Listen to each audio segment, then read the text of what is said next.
Anak-anak, kali ini Bapak akan menjelaskan bagaimana cara memindahkan jurnal umum ke dalam buku besar atau yang dikenal dengan posting, di mana posting ini sebetulnya digunakan untuk mengelompokkan akun-akun yang ada di dalam jurnal umum. Kemarin ada pertanyaan dari kalian bahwa kolom referensi ini digunakan untuk apa? Kolom referensi ini digunakan untuk mencatat nomor akun yang ada di dalam buku besar. Sebagai contoh, kas nomor akunnya 111. Maka ini digunakan untuk menulis nomor akunnya. Nah, semacam ini. Kalau belum ditulis kalau nomor akunnya berarti belum dipostingkan atau belum dipindahkan ke dalam buku besar. Baik, di dalam pemindahan buku besar ini ada berbagai macam bentuk. Ada berbentuk T, ada berbentuk stafel, ada berbentuk kontrol. Nah, stafel itu sendiri ada dua, stafel bersaldo tunggal atau bersaldo ganda. Untuk belajar kali ini Bapak akan menggunakan bentuk stafel bersaldo ganda, sedangkan yang lainnya bisa anak-anak lihat di dalam referensi, boleh di buku atau di internet. Untuk nomor akun ini ada yang bertanya juga, bagaimana cara membuat nomor akun? Pembuatan nomor akun akan Bapak jelaskan di video yang akan datang. Untuk kali ini Bapak akan menjelaskan bagaimana memindahkan dari jurnal umum ke dalam buku besar. Caranya kita lihat dulu. Untuk jurnal umum Bapak gunakan jurnal umum yang latihan kemarin. Ini kita putihkan dulu. Ini. Nah, bagaimana cara memindahkannya? Tadi saya mengatakan bahwa pemindahan buku besar kas kita pindahkan ke dalam buku besar kas. Kita lihat tanggalnya, kita buat tanggalnya tanggal 1. Ini berdasar dari penerimaan kas modal. Maka di sini ditulis modal Astuti karena berasal dari modal Astuti. Nih. Astuti. Nah, kolom referensi pada buku besar kita buat berasal dari jurnal umum. Ini asalnya dari jurnal umum. Jurnal umum titik halaman 1 kita singkat. Berarti jurnal umum kita tulis 1 saja. Berarti orang akan bisa melihat bahwa modal ini atau Astuti ini, kas ini yang berasal dari Astuti ini berasal dari jurnal umum halaman 1. Boleh lebih lengkap lagi ditulis dengan modal Astuti. Berapa besarnya 35 juta rupiah? Berasal di sisi debit, maka ditulis 35 juta rupiah di debit. Nah, karena ada penambahan di debit, maka saldonya kita tulis 35 juta di debit. Ini. 35 juta. Pak, bagaimana kalau ada penambahan di kredit dan di debit dan kredit? Kita lihat saja nanti. Nah, yang kedua tentang akun modal. Akun modal kita lihat di modal. Kebetulan Bapak sudah menyediakan kolom-kolomnya biar lebih cepat. Modal di sini kita bangun bulan Maret. Nomor akunnya adalah 221, maka ditulis di sini 221. 35 juta rupiah di kredit.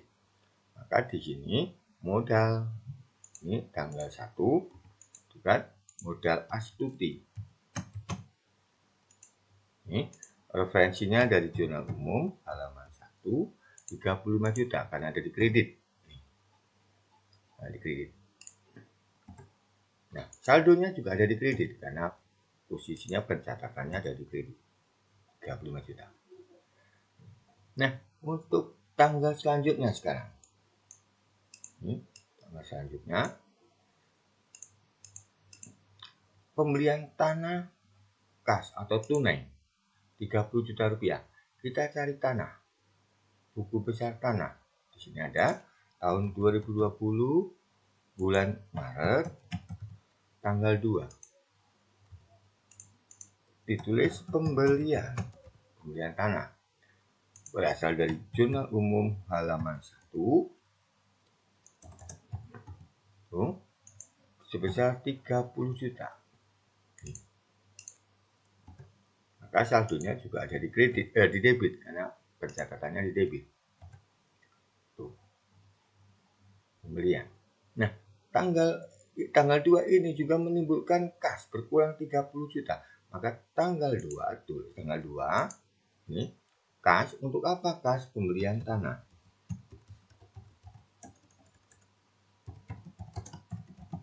Pembelian tanah berasal dari jurnal umum halaman 1. Berapa? Dikredit sebesar 30 juta, maka ditulis 30 juta.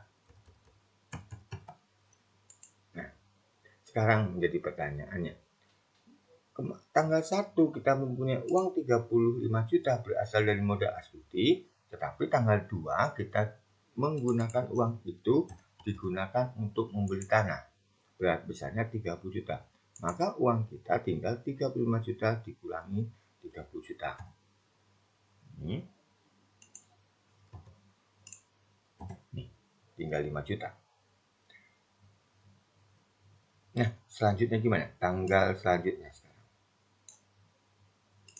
Nih, perlengkapan utang usaha. Perlengkapan utang usaha artinya apa? Tanggal 5 kita membeli perlengkapan tetapi masih utang atau belum membayar sebesar 2.350.000. Maka kita cari perlengkapan. Di sini perlengkapan tanggal 22 tahun 2020 bulan Maret, tanggalnya tanggal 5, tulis tanggal 5 di sini. Pembelian kredit, tulis pembelian kredit. Artinya apa? Kita membeli kredit perlengkapan sebesar berapa? Kita lihat pembelian sebesar 2.350.000. Saldonya ada di debit. Nah, perlengkapannya bersaldo di debit. Nah, utang usaha sekarang. Ini kas sekarang sudah dibuku besarkan. Untuk tanah tadi nomor akunnya 122, perlengkapan nomor akunnya 113. Sekarang utang usaha. Utang usaha kita lihat di bawah, utang usaha ini 211 utang usaha. Utang usaha ini untuk membeli perlengkapan.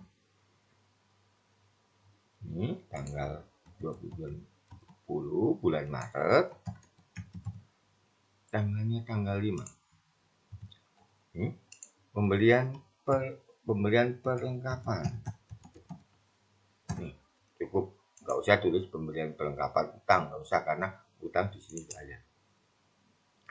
Nah, pembelian utang perlengkapan berasal dari mana? Jurnal umum halaman 1. Berapa utangnya? Kita lihat utangnya ada 2.350.000 di kredit. Maka saldonya ada di kredit. Ini mudah bukan? Karena cuma mengelompokkan saja. Tanggal 5 berikutnya, tanggal 5 mendapatkan pendapatan sebesar 9.500.000. Jurnalnya kas di debit, pendapatan di kredit. Maka pembuatan ke dalam buku besar atau posting ke dalam buku besar seperti ini. Tanggal 5 pendapatan berasal dari jurnal umum halaman 1 di debit. Di debit dan juga di debit. Bersaldo 14.500.000. Ini berasal dari mana? 5 juta ditambah 9.500.000. Karena apa? Kasnya bersaldo 5 juta, ada penambahan. Nah, sedangkan pendapatan kita tulis pendapatan nomor akunnya 411. Kita lihat nomor 411. Ini tunai, pada pendapatan tunai tanggal 5 berasal dari jurnal umum, berasal di kredit 9.500.000 dan bersaldo di kredit 9.500.000. Baik, itu keterangan untuk pembuatan atau posting ke dalam buku besar. Untuk selanjutnya transaksi selanjutnya, silahkan kalian menuliskan untuk memposting ke dalam buku besar. Ini seperti ini. Nah, itu tugas kalian, boleh dicatat ke dalam buku catatan atau boleh kalian memakai Excel. Silahkan kalian kirim ke dalam GC. Baik, itu saja.